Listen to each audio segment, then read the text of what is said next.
बहुत सी घटनाएं हर रोज घटनाएं घटी। दिल्ली के बॉर्डर पे, दिल्ली से बाहर बॉर्डर रहे, ये आंदोलन बहुत दूर तक फैला हुआ था। दिल्ली के चारों तरफ आंदोलन 200 किलोमीटर में था। लोगों को पता भी नहीं था कि कहाँ कहाँ आंदोलन है। पूरे देश भर में आंदोलन थे। जब संयुक्त मोर्चा कॉल देता था तो पूरे देश और दुनिया में आंदोलन होते थे। और इस किताब पे जो फोटो भी दिया है, ये पहले फोटो आता था हल जोतते हुए किसान का, लेकिन आज जो इस आंदोलन की पहचान और पूरी दुनिया में ट्रैक्टर ने अपनी पहचान बनाई, उसका फोटो भी इस किताब में दिया। तो सरकारों को भी समझ लेना चाहिए कि अब जो किसान हैं वो किसान खाली हल वाला किसान नहीं रहा। अब वो किसान ये नहीं कि बैलगाड़ी से चलने वाला किसान है और वो दिल्ली तक बैलगाड़ी से कैसे आएगा। अब वो किसान है कि अपने खेत में भी ट्रैक्टर चलाता है और आंदोलन में भी उसी ट्रैक्टर को लेकर आता है। वही ट्रैक्टर उसके टैंक का काम भी करता है। अगर हमारे साथ में दो चीज ना होती, हमारे साथ में आंदोलन में ट्रैक्टर ना होता और जब आंदोलन शुरू हो गया तो बाबाओं के भंडारे लंगर ना होते तो यह आंदोलन चल नहीं सकता था। दो चीज बड़ी अहम इस आंदोलन की रही। मोर्चे जितने थे तो वो ट्रैक्टर न तोड़े, उसमें बैठने वाले लोग उन्होंने तोड़े। और टिकैत साहब हमेशा एक चीज कहते थे कि जिस दिन पंजाब खड़ा हो जाएगा, हरियाणा साथ जुड़ जाएगा, उस दिन दिल्ली पे फतेह हो जाएगी। लेकिन उनके सामने कभी ये सपना पूरा नहीं हुआ। बहुत कोशिश करी, पंजाब का एक पार्ट आता था, हरियाणा का कुछ हिस्सा जब दिल्ली में मीटिंग करते तो आता था, लेकिन डॉक्टर साहब ने, इनकी पूरी टीम ने लग के किसान संयुक्त मोर्चा बनाया। जो पंजाब की जत्थेबंदी थी, उन सारे जत्थेबंदियों को एक जगह किया और जब पंजाब लड़ाई के लिए निकला तो उसके साथ में पूरा देश खड़ा हुआ। हरियाणा का बड़ा योगदान रहा। जब जब भी मुसीबत आई, हरियाणा की खाप पंचायतें, हरियाणा के किसान संगठन, उन्होंने पूरे मूवमेंट को बैक से सपोर्ट किया। बड़ा योगदान हरियाणा का रहा। और डॉक्टर साहब ने एक जो तीसरी चीज जो बताई, वो ये बताई कि दिल्ली के जो राउंड अप में हैं, इस पर तो रिसर्च हो रही है। इस पे ये हुआ कि जब ये इकट्ठे हो जाएंगे दिल्ली के 300 किलोमीटर के लोग, ये खेत में काम करने वाले किसान मजदूर, ये जब इकट्ठे हो जाएंगे तो ये पूरे देश की लड़ाई लड़ लेंगे। और ये अब टाइम है कि ये किसान मजदूर दुकानदार ये सब इकट्ठे हैं अब, और एक बड़ी लड़ाई की फिर भी जरूरत पड़ेगी। उसके लिए भी ये पूरी जो भूमिका है, आज भी हम गांधी पीस फाउंडेशन में बैठे, ये भी उसी आंदोलन का हिस्सा है। अभी 3 दिन डॉक्टर साहब लखीमपुर खीरी में रहे तो वो भी उसी का हिस्सा है। आज भी जो मीटिंग अलग अलग जगह की चली हुई है वो भी आंदोलनों के हिस्से हैं। और आज पूरे देश भर में इस सरकार के खिलाफ अगर बोल रहा है कोई तो उसको आंदोलन मान लो। वो जो पुलिस के लोग हैं वे नहीं बोलते, वे चाहे रेलवे के लोग हैं, वे चाहे जज हैं, लेकिन बोल कोई नहीं रहा। लेकिन अंदर से सब लोग दुखी हैं। जज जो बहुत हार्ड क्रिमिनलों के भी फैसले सुनाते हैं, उन्होंने कहा जी हमारी बात कौन उठाएगा, उनकी प्रॉब्लम अलग है। उन्होंने कहा जी हमारी गाड़ी है, एनजीटी ने 10 साल में गाड़ी बंद कर दी, अपनी आवाज़ हम उठा नहीं सकते, मगर अभी आपकी भी आवाज़ संयुक्त मोर्चा उठाएगा। उन्होंने कहा कि 10 साल में हमारी गाड़ी 70-80 किलोमीटर चलती है, 70-80 हज़ार किलोमीटर। डॉक्टर की गाड़ी 90-1 लाख किलोमीटर चल जाती होगी, लेकिन एनजीटी के कानून के तहत वो 10 साल में खत्म हो जाएगी। यही हाल किसान के ट्रैक्टर का है।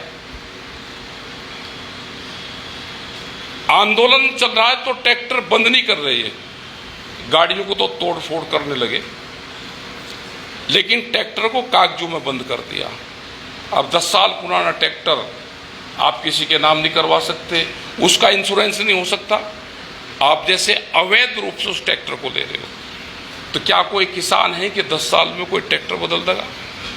तो ये बहुत से कानून अभी आ रहे हैं, अभी और भी आएंगे। बिजली अमेंडमेंट बिल की बात हुई थी जब आंदोलन चल रहा, उसी टाइम पे एक बातचीत भी हुई थी। फिजिकल सरकार हमसे नहीं मिली, डिजिटल समझौता हुआ हमारा, आदान प्रदान कागजों का। उसमें था कि बिजली की जब भी बात आएगी तो आपके लोगों से, किसान मोर्चे से बातचीत करी जाएगी, लेकिन कोई बातचीत नहीं करी। हाउस में बिल को ले आए, और ये काम जब है कि आंदोलन चल रहे हैं पूरे देश भर में। यही दूसरे और इशू है, फसलों के रेट का सवाल है। एमएसपी गारंटी कानून देश को कई महीने भारत सरकार ने धोखे में रखा और कहा जी हम कमेटी बना रहे, तो अपने नाम नहीं दे रहा संयुक्त मोर्चा।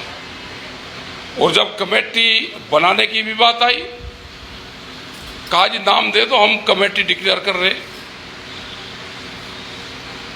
वो एमएसपी की कमेटी है ही नहीं, ना उसमें लिखा हुआ है कि एमएसपी की है। तो इसका मतलब ये हुआ कि एमएसपी कमेटी देश में सरकारें बनाना ही नहीं चाहती थी। ये जो 3 कानून थे, ये बिहार के अंदर 17 साल पहले लागू हो गए। 17 साल पहले वहां की मंडियां बंद होगी। अभी हम 1 महीना पहले बिहार में थे, मंडी पूर्ण रूप से खत्म हो चुकी है मंडियां। उसमें बड़े बड़े अब शेड, कंपनियों के शेड पड़ रहे, मंडियों की जमीन को कंपनियों को दिया जा रहा है। तो इसीलिए जो बिहार से लोग आते हैं उनको लोग मजदूर बताते हैं, उनको वर्कर बताते हैं, लेकिन हमारे से ज़्यादा जमीन उनके पास में है, उनको भाव नहीं मिलता। इसलिए उन्होंने बिहार को छोड़ के और दूसरी जगह प्लान कर रहे हैं। वे किसान है बिहार का, लेकिन वो दिल्ली माड़ के मजदूर और स्लम बस्तियों में रहता है, फैक्ट्रियों में काम करता है। उनके परिवार के लोग एक का कमरों में रहते हैं और वहाँ अपने घर बार, मकान, दुकान, अपने खेत छोड़ के वे लोग यहाँ पर आ रहे हैं। 800 रुपये क्विंटल तक उनकी धान की खरीद होती है वहाँ, 1200 रुपये क्विंटल तक मक्का और 1400 रुपये क्विंटल तक, 1500 तक गेहूँ, मसूर 1600 रुपये क्विंटल। तो जब भाव ही नहीं मिलेगा कहीं, तो बिहार एक ऐसा स्टेट बना पहला कि जहाँ पे एक कानून और मंडी एक्ट लागू हो चुका है। तो जब हम बिहार में गए तो हमने उनको कहा कि अगला आंदोलन बिहार से शुरू होगा और मंडी बहाली का आंदोलन होगा, उसके लिए वहाँ पर तैयारी चल रही है। उसी बीच में घटनाक्रम हुआ कि नई सरकार वहाँ पर बनी। उनको भी हम कह के आए थे कि अगर यहाँ के मुख्यमंत्री इससे जितना जल्दी छूट जाए तो ठीक रहेगा, नहीं तो अगला उद्धव ठाकरे, नीतीश कुमार बनेगा। तो उसके 10-15 दिन की बाद ये घटना घटी, अलग हुए। उसके बाद में भी वहाँ सरकार से बातचीत हुई थी और हमने कहा कि मंडियाँ आपके यहाँ की बंद है, आप पहला काम अब ये करो कि मंडियों को बहाल करो। और हम डॉक्टर साहब से, सब लोगों से बैठ के जब हमारी 6 तारीख में मीटिंग होगी तो बिहार के मंडी बहाली के आंदोलन पर हम चर्चा यहाँ पे करेंगे, क्योंकि उसको भी मुख्य धारा में लाकर आना है। पूरे देश में एमएसपी पे खरीद नहीं होती।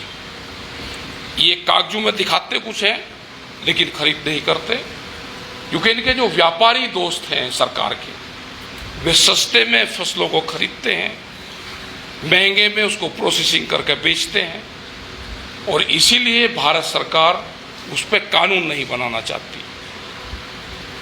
अभी हिमाचल में गए हम, बहुत क्षेत्र, उदयपुर का एक क्षेत्र वहाँ पे है कि 150 किलोमीटर तक वहाँ मंडियाँ नहीं हैं। बाहर के व्यापारी जाते हैं, सस्ते में फसलें खरीदते हैं, व्यापारी वहाँ पे बड़े बड़े व्यापारी जाते हैं, शोषण करते हैं,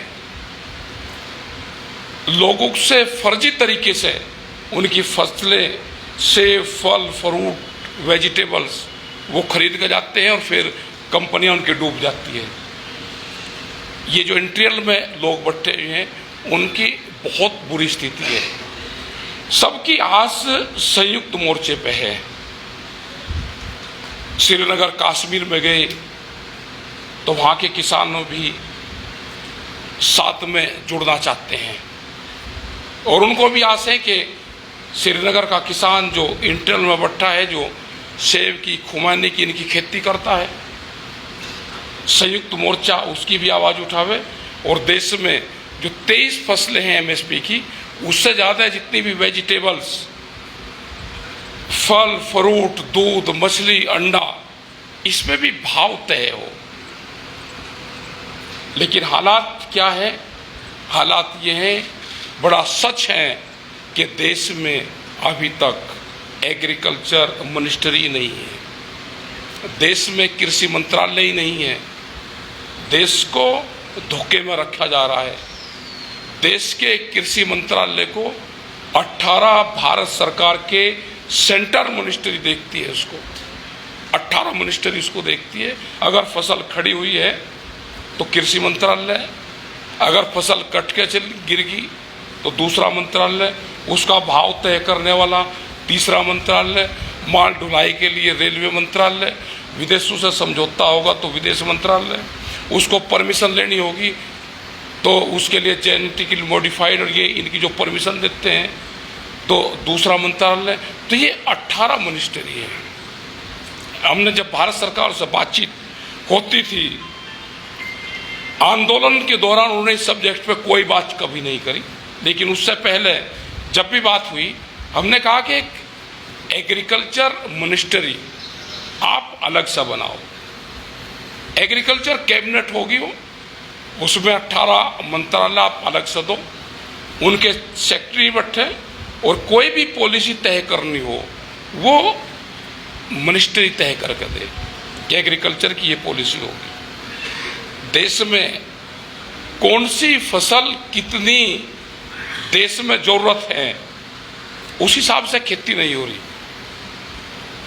जौन सी फसलों का भाव ठीक आ गया, किसान ने उसी फसल को ज़्यादा लगा लिया, लेकिन दिक्कत है कि जैसे ही फसल ज़्यादा हुई, पैदावार ज़्यादा हुई तो उसका भाव गिर गया। ये ज़रूरत यहाँ की सरकारों की थी कि कितनी जनसंख्या पे कौन सी फसल की ज़रूरत है, उसको उतने ही क्षेत्र में लगवाया जाए। लेकिन कोई कंट्रोलिंग बॉडी देश में नहीं है। इनका मकसद है कि लोग खेत को छोड़ दें, कंपनियां खेती करें, लोग दिक्कत में आए और एग्रीकल्चर को और ग्रामीण उसको लोग छोड़ दें और शहरों की तरफ शिफ्ट करें, लोग मजदूर बने। ये भारत सरकार का प्लान है। ये हमको समझ में आ गया है कि भारत सरकार जैसे दूसरे सेक्टरों को कब्जा करना चाहती है, ऐसे ही एग्रीकल्चर क्षेत्र में हमारी कृषि को कब्जे में लेना चाहती है। बड़ी बड़ी कंपनियां इस पे खेती करेगी। जैसे गुजरात में करीब 8 गांव की ज़मीन रिलायंस कंपनी को थी, वहाँ पे आम की खेती होती थी। वे सुप्रीम कोर्ट तक हराए। मुंबई में रहने वाली रिलायंस कंपनी गुजरात के गांव में खेती करेगी वो प्रॉफिट में होगी, लेकिन वहाँ का एक किसान खेती करता है तो वो घाटे में रहेगा। तो ये कहीं पे भी क्योंकि इस तरह की पॉलिसी आ गई, ज़मीन छीनने का प्रोग्राम बढ़ा रहे हैं, वो चाहे गांव समाज की ज़मीन हो, वो चाहे बंजर ज़मीन हो, वो चाहे किसी को अलाटमेंट के पट्टे हो। वो पहले फेज में इन्होंने पूरे देश में ज़मीन छीनने का प्रोग्राम शुरू कर दिया। दूसरा सेकंड फेज आएगा बैंक के माध्यम से, किसान क्रेडिट कार्ड के माध्यम से। जब बैंक सारे प्राइवेट हो जाएंगे तो किसान क्रेडिट कार्ड की लेने की जिम्मेदारी भी उनकी होगी। तो उनका पूरा प्लान और पूरा ये बना हुआ है कि हम या तो किसान क्रेडिट कार्ड पैसे देगा, नहीं देगा तो वो ज़मीन दे देगा उसके बदले। तो वो भी एक प्रोग्राम इन्होंने चलाया है कि उसके माध्यम से भी आपकी ज़मीन लेने का काम करेंगे। तो इनका मकसद सिर्फ ज़मीन पे है। तो हमको ये आंदोलन के माध्यम से संयुक्त मोर्चे में इन पे भी हमको फोकस करना पड़ेगा कि जिससे कर्जा मुक्ति, कर्जा क्यों हुआ, कर्जा हुआ सरकारों की गलत नीति से। कर्जा मुक्ति हो गया हमारा संपूर्ण कर्जा मुक्ति अभियान, एमएसपी गारंटी कानून, स्वामीनाथन कमेटी की रिपोर्ट, जमीन बचाने का आंदोलन, ये भी हमको चलाना पड़ेगा। बहुत लोगों को जिनको पट्टे दिए गए थे, जिनको 30-30 साल पहले, 40-40 साल पहले, और उत्तराखंड में तो हालात ये हुई कि जिनको 60 साल पहले भी जिन पे जंगलों की ज़मीन दी गई थी, आज उनसे ज़मीन वापसी लेने का प्रोग्राम कर रहे हैं। खास करके जो सिख कम्युनिटी वहाँ पे रहती है, उनको यह है कि ये आंदोलन में ज़्यादा हिस्सा ले रहे, तो उनकी ज़मीन छीनने का एक बड़ा प्लान बन रहा है। तो हमको इन सारे इशू पे हमको काम करना होगा। मजदूर, उस पर भी हमको काम करना होगा कि उनको रोज़गार कैसे मिले, इन पे काम करना होगा। एजुकेशंस का क्या हाल होगा, उस पर भी हमको काम करना पड़ेगा, क्योंकि दिल्ली की सरकार एजुकेशन पे ठीक काम कर रही है। ये पॉलिसी अडोप्ट पूरे देश में कर सकते हैं। हमें ये नहीं कि हम किसी पार्टी का उसका वो कर रही है। जो भी कोई लोग काम ठीक करेगा, हम उसके ऊपर बातचीत कर सकते हैं, उसको कह सकते हैं कि इनकी ये पॉलिसी ठीक है। लेकिन जो भारत सरकार है वो अभी आंदोलन के बीच में ही बहुत सी पॉलिसी ग्रामीणों के विरोध में लेकर आ रही है। दूध की पॉलिसी भी पाइपलाइन में रखा हुआ है इनका। अगर दूध भी हमारा ख़त्म होगा, दूध भी बाहर की कंपनियां यहाँ पे बेचेंगी, तो हिंदुस्तान के किसान का क्या हाल होगा। ऐसा होगा जैसे टर्की में आज एक भी पशु वहाँ पर नहीं है। तो आने वाले टाइम पे धीरे धीरे यही हालात यहाँ के भी होगी। आवारा पशु की समस्या पूरे देश में है। फसलों के अगर हमने फसल दे दी, जैसे बहुत बड़े क्षेत्र में गन्ने की बेल्ट है, हमारी फसलें जा रही है, तो उसका भुगतान नहीं होता। हमने कहा कि प्रधानमंत्री का एक पायलट प्रोजेक्ट है डिजिटल इंडिया कैंपेन। हमने कहा कि हम भी धन्यवाद दे देंगे, हमको फसलों को, हमारी फसलों को आप उस पायलट प्रोजेक्ट से जोड़ दो, हमको भी डिजिटल कर दो। जब पूरा इंडिया डिजिटल हो ही रहा है तो किसान भी डिजिटल हो जाएगा, हम भी डिजिटल कैंपेन से भुगतान ले लेंगे। हमारा भुगतान 8 और 9 और 1 साल में होगा और नाम डिजिटल इंडिया दिया जाएगा। और हम आंदोलन करेंगे तो हमको आतंकवादी, खालिस्तानी और लेफ्टिस्ट बताया जाएगा। तो ये आवाज़ दबाने का माध्यम है। अब लड़ाई सरकारों से होगी, आंदोलन कहाँ, कब और कैसे होगा, उसका स्वरूप क्या होगा, उसका प्लेटफॉर्म कौन सा रहेगा, कौन कौन लोग उसके साथ में आएंगे, कौन लोग सरकारों के साथ में जाएंगे। क्योंकि अब सरकारें भी बहुत काम करने लगी। पहले सरकार पॉलिटिकल पार्टी को तोड़ती थी, अब सरकार किसान संगठनों को तोड़ रही है। उसी नाम से नए नए किसान संगठन बना रहे। बीजेपी के एमएलए, बीजेपी के एमपी हमारे ही नाम से किसान संगठन बना के उसके संरक्षण बन रहे।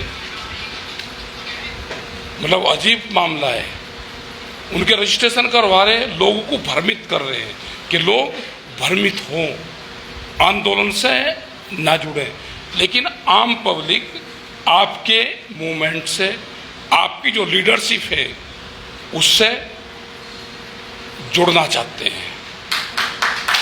और कल भी जैसे यहाँ पे हम दिल्ली में कल आए तो पुलिस वालों ने हमको बॉर्डर पर देखा, रोक लिए, जी रुको, आप दिल्ली में जा रहे हो जी, खबर देनी पड़ेगी दिल्ली में। मगर भाई दिल्ली में किसी रिश्तेदार के यहाँ कहीं जा नहीं सकते? नहीं जी, जा नहीं सकते जी कहीं। उग्रहा के कुछ संगठन के लोग थे, वे पीली पगड़ी पहन रहे थे, हम ग्रीन वाली पहन रहे थे, तो उनको तो दिल्ली से बाईपास कर दिया फिर दूसरे रास्ते से, लेकिन हमको 3 घंटे बैठा के कन्फर्मेशन करा कि आप दिल्ली में नहीं जाओगे। हमने कहा भाई कोई ऑर्डर कुछ नहीं जी, दिल्ली में नहीं जाओगे, आप जाके कहीं न कहीं बैठोगे। तो हम तो धन्यवाद दे रहे कि हमारी इमेज ये तो बनी कि हम कहीं जाके बैठ सकते हैं। और भारत सरकार किसान संगठनों का नाम लेके उसके नाम से किसान संगठन बना रही, तो कम से कम किसान उनके दिमाग में है। आज देश के प्रधानमंत्री, किसी भी स्टेट के मुख्यमंत्री जब स्पीच देते हैं तो किसान का नाम सबसे पहले लेते हैं। उनके बातचीत में तो किसान आया, उनके कर्म में किसान और मजदूर नहीं आया। यह आंदोलन हमारा जब तक जारी रहेगा, जब तक उनके दिमाग में, उनके कलम में किसान शब्द नहीं आएगा, यह आंदोलन हमारा जारी रहेगा।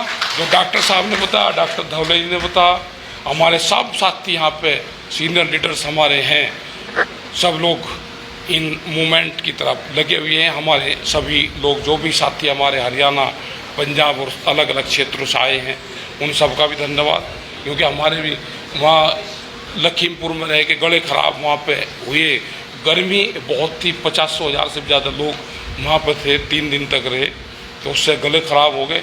बोले बंजारा सबकी हालात यही हैं। तो आपका बहुत बहुत धन्यवाद।